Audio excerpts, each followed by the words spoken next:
কবরের উপরে বিল্ডিং বানানো যাবে না। আমি কি আল্লাহটা শুনবো নাকি এদেশের তথাকথিত নাস্তিক বুদ্ধিজীবীদের কথা শুনবো?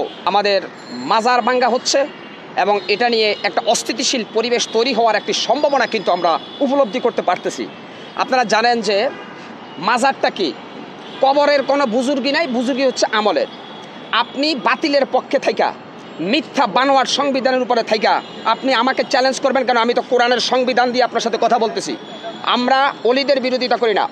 বাংলাদেশে ৩৬০টা অলি এসেছেন, প্রত্যেকেই আমাদের মাথার তাজ। হযরত শাহজালাল, শাহপরান, আব্দুল কাদের জিলানী, খাজা মঈনুদ্দিন চিশতি, ওনারা প্রত্যেকে আল্লাহর অলি, নিঃসন্দেহে, কোনো সন্দেহ নাই। বাংলাদেশে মাজারের বিরুদ্ধে কথা বলা আর অলিদের বিরুদ্ধে কথা বলা এক জিনিস না। মাজার পূজারী যারা আছে তারা এটাকে বিকৃত করে আমরা অলিদের বিরুদ্ধে বলছি, এ ধরনের একটা প্রপাগান্ডা কিন্তু চালিয়ে দিচ্ছে। এটা হচ্ছে তাদের নেক্সট শুরুতের ধোঁকাবাজি। আমাদের সম্পর্ক হবে মসজিদের সাথে, মাজারের সাথে না। স্পষ্ট কোরআনে কারিমে আল্লাহ পাক ইরশাদ করেছেন, কবরের উপরে বিল্ডিং বানানো যাবে না। আমি কি আল্লাহটা শুনবো নাকি এদেশের তথাকথিত নাস্তিক বুদ্ধিজীবীদের কথা শুনবো? আল্লাহ বলছে, তুমি সত্যের বাণী যদি উচ্চারণ করতে পারো হিম্মত নিয়ে, তাহলে যদি গোটা পৃথিবী তোমার বিপক্ষে চলে যায়, তুমি সত্য থেকে এক চুলো সরবে না। আজকে আমি হকার সাইফুল বলল, যদি আমি রাষ্ট্রের কোনো দায়িত্বে আসতে পারতাম, আমি একদিন বেঁচে থাকতাম, বাংলাদেশের প্রত্যেকটা মাজারকে ভেঙ্গে মাটির সাথে গুড়িয়ে দিতাম। এতে করে আমার জীবনে কি হবে আমি সেটা দেখব না। এই মাজার ভাঙ্গার সাথে আল্লাহর সন্তুষ্টি জড়িত। আপনারা মনে করেন মাজারে যিনি শুয়ে আছে উনি হয়তো আল্লাহর জান্নাতে চলে গেছে। হযরত শাহজালাল, শাহপরানরা আমাদেরকে ইসলামের দ্বীনি শিক্ষা দিয়েছে। আমার তো মনে হয় যদি শাহজালালকে আল্লাহ আরেকবার ফিরে দিত, শাহজালাল সিলেটের খাদেমকে আগে জবাই করতো, যে বেটা বদমাইশ, আমি এসেছি এই জমিনের মধ্যে ইসলামকে কায়েম করার জন্য, আর তুই আমার পূজা করে আল্লাহর সাথে নাপারমানি করতেছিস। না, এটা শাহজালালের শিক্ষা হতে পারে না, এটা শাহপরানের শিক্ষা হতে পারে না। এটা হচ্ছে ধান্দাবাজ ব্যবসায়ী যারা আছে মাজার পূজারী, ওদের ধান্দা ওইটা। কি হয়েছে? আজকে আপনারা আইসা মানববন্ধন করতেছেন, কেন মাজার ভাঙতেছি? আরে মাজার ভাঙতেছি আল্লাহকে খুশি করার জন্য। আর আপনারা মাজারে গাঁজা টানেন কেন? আপনারা মাজারে সেলফি তুলে মেয়ে ছেলে একসাথে এভাবে অবৈধ কাজ করতেছেন কেন?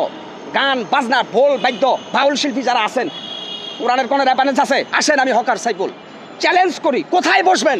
কোরআন থেকে প্রমাণ করে দিব গান বাজনা বাদ্য ঢোল হারাম, মাজার হারাম। আরে ভাই, বিশ্বনবীর কাছে যেখানে ছাওয়া নিষেধ, সেখানে আমরা দেখছি অনেকে মাজারা যায় সেজদা দিচ্ছে। ওই চট্টগ্রামে এক ভণ্ড আছে মাইজ ভান্ডারের ওখানে, দেখি মহিলারা তারা সেজদা দিচ্ছে। আপনি এভাবে গোটা ইসলামটাকে ধ্বংস করে দিবেন, আর আমরা ইসলামের পক্ষে কথা বলতে পারবো না।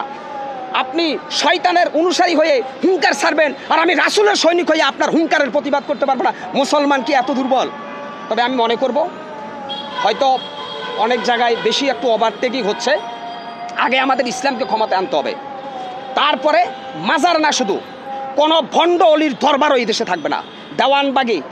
দেওয়ানবাগী মতিঝিলের বিশ্ববিখ্যাত শয়তান ছিল, নির্বাজাল শয়তান দেওয়ানবাগী। সেই দেওয়ানবাগীর মাজার ভাঙ্গার কারণে একদল এসে মানববন্ধন করে, লজ্জা প্রত্যেকটা মুসলমানের জন্য। এইভাবে বিভিন্ন দরবার শরীফে আমরা দেখি যে এখানে উরুসের নামে গান বাজনা হচ্ছে, যেটা ইসলাম পরিপন্থী, কোরআন পরিপন্থী। অতএব আমরা যেটা মনে করি, সৌদি আরবে যখন মানুষ হজ করতে যায়, বিশ্বনবীর কবর জিয়ারত করে, কবরকে পিছনে রেখে পাবে। অর্থাৎ বিশ্বনবীর কবরের কাছেও কিছু চাওয়া যায় না, সেখানে বাংলাদেশের অলিদের কাছে কিভাবে চাওয়া যায়। আর একটা রেফারেন্স দিব, জান্নাতুল বাকিতে বিশ্বনবীর অসংখ্য সাহাবাইজমান শুয়ে রয়েছে, ওদের কবরের উপরে একটা পাথর। বাংলাদেশে এরকম বিল্ডিং উঠাচ্ছেন, কারণটা কি? ওরা কি বিশ্বনবীর সাহাবীদের চাইতে দামি? বিশ্বনবীর এতগুলো সাহাবা জান্নাতুল বাকির মধ্যে শুয়ে রয়েছে, ওদের কবরের মধ্যে একটা পাথর। যদি ইচ্ছা করতো ওদের কবরকে সোনা রূপা দিয়া মুজাহিদ করে বানাইতে পারতো, কিন্তু আসলে আল্লাহ কোরআনে বলছে কবরের কোনো বুজুর্গি নাই, বুজুর্গি হচ্ছে আমলের। আল্লাহ পাক কোরআনে স্পষ্ট বলছে, মহাসমুদ্রের ভিতরে সাঁতার না জানা ব্যক্তি যেমন অসহায়, ঠিক কবরে যে ব্যক্তি শুয়ে গেছে সে যত বড় আল্লাহর ওলি হোক, সে তেমনই অসহায়। কেন? হাসরের ময়দান আল্লাহ কোরআনে স্পষ্ট বলছে, আমাদের নবী মুহাম্মদ সাল্লাল্লাহু আলাইহি সাল্লাম ছাড়া প্রত্যেকটা নবী বলবে ইয়া নাফসি ইয়া নাফসি। তাহলে এই ভণ্ডদেরকে ওদের বাবা বা অলিরা কিভাবে জান্নাতে নেবে? এই বেটা গাঁজাখোর, বেটা বদমাইশ, কোরআন নাই, হাদিস নাই, ফরকালের চিন্তা নাই, আইসাই কয় আমরা মাজারের ভক্ত। অলি তোমরা মাজার ভক্ত, মাজার পূজারী, অলিদের ভক্ত না। তোমরা শাহজালাল, শাহপরান, আব্দুল কাদের জিলানীর অনুসারী না, তোমরা শয়তানের অনুসারী। ৯৬% মুসলমানের দেশে প্রত্যেকটা মুসলমানের ইমানি দায়িত্ব মাজার পূজারীদেরকে শায়েস্তা করা। এত করে যদি আমরা মারা যাই, আমরা শহীদ, আর ওরা আবু জেহেল।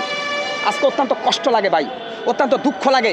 আজকে সোশ্যাল মিডিয়া থেকে শুরু করে এক ধরনের তেলবাজ সুশীল সমাজ বাইরেছে, মাজার ভাঙছে, আস্তাগফিরুল্লাহ আস্তাগফিরুল্লাহ, কেন মাজার ভাঙছে? আরে ভাই, কবরের উপরে বিল্ডিং ভাঙ্গার নির্দেশ দিচ্ছে রাব্বুল আলামিন আল্লাহ। আপনি কত বড় নাস্তিক বুদ্ধিজীবী, আপনি মাজার ভাঙতে নিষেধ করেন কেন? আমি বলছি না যে প্রত্যেকটা মুসলমানের ইমানি দায়িত্ব বাংলাদেশের প্রত্যেকটা মাজারকে ভেঙ্গে গুটি গুটি করে দেওয়া। এখানে উগ্রবাদের গন্ধ পাও, মৌলবাদের গন্ধ পাও, তাহলে আল্লাহর কোরআন নিয়ে বসো। এই মাজার পূজারীরা আসো, আমি বসবো তোমাদের সাথে। যদি কোরআনে জায়েজ দেখাইতে পারো মাজার, আজ থেকে আমিও কোনো মাজারের অনুসারী হব। অতএব তোমাদের এই ভণ্ডামি, তোমাদের এই ধান্দাবাজির বিরুদ্ধে কথা বলছিল বাংলাদেশের হাক্কানি আলেম ওলামা। তোমরা তাদেরকে আবু জেহেল বলছিলা। অর্থাৎ এজিদ যখন হাসান হুসাইনকে যখন এজিদের বাচ্চারা হত্যার ষড়যন্ত্র করে, তখন অনেক নামদারি আলেম ছিল। এরা জালেম। আজকে অত্যন্ত কষ্ট লাগে ভাই।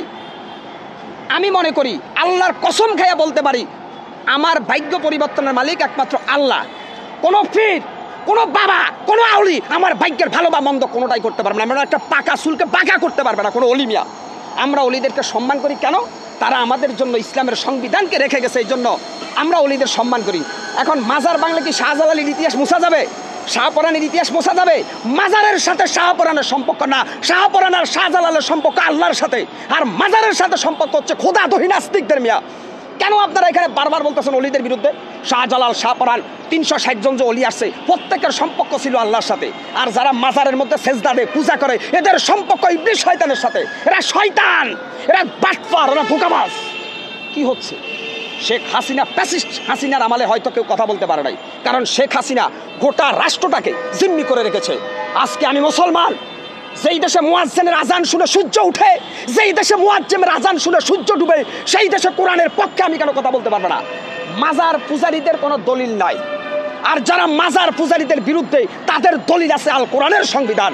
সেই আল কোরআনের সংবিধান দিয়ে যদি বিচার করি, তাহলে মাজার পূজারীদেরকে আমরা প্রথমে সতর্ক করব, তারপরে তাদেরকে সুযোগ দিব, তারপরে তাদের বিরুদ্ধে অল আউট অ্যাকশনে যাব প্রত্যেকটা রাসূল প্রেমিক সৈনিকরা। আল্লাহ স্পষ্ট কোরআনে বলেছে যে খবরদার শিরক করো না, শিরক করবে না। আমার হায়াতের মালিক, আমার মৌতের মালিক, সব কিছুর মালিককে আল্লাহ। এই বাটপারের বাচ্চারা আর একটা ব্যাখ্যা দিচ্ছে আমাদেরকে যে উসিলা ছাড়া কোনো কিছু হয় না। আমরা যেহেতু গুনাহগার, ওলিয়া আউলিয়ার উসিলায় আল্লাহ আমাদেরকে একটু মাফ করে দিবে। ওই বেড়া বাটপার, ফজরের নামাজের সময় মসজিদে ঢুকা আল্লাহর কাছে হাত তোলা, আল্লাহ মাফ করবে। তোর এই ভান্ডাবাজি বাটপারি বন্ধ কর বেটা। কোনো মৃত মানুষের উসিলায় দোয়া করার জন্য আল্লাহ নিষেধ করছে। কোনো মৃত মানুষের উসিলায় দোয়া করা যাবে না, জিন্দা মানুষের উসিলায় দোয়া করা যায়। এই বাটপারের বাচ্চারা কবরের কাছে যাইয়া আল্লাহর ওলিদের উসিলায় মাফ চায় আল্লাহর কাছে। কেন? তুই এত বড় শয়তান, আল্লাহ তো দোয়া কবুল করবে না। অর্থাৎ আল্লাহ তাআলা বলছে দোয়া কবুলের প্রথম শর্ত হচ্ছে 5 ওয়াক্ত নামাজ। দোয়া কবুলের প্রথম শর্ত পবিত্রতা অর্জন করে আল্লাহর কাছে সেজদা দেওয়া, তাহলে আল্লাহ দোয়া কবুল করবে। কিন্তু এই গাঞ্জাখোর বাটপারের বাচ্চারা কয় দোয়া কবুলের জন্য নাকি শাহজালাল লাগবে। আরে বেটা, শাহজালাল কি ওখানে আছে না আল্লাহর জান্নাত আছে তুই জানোস?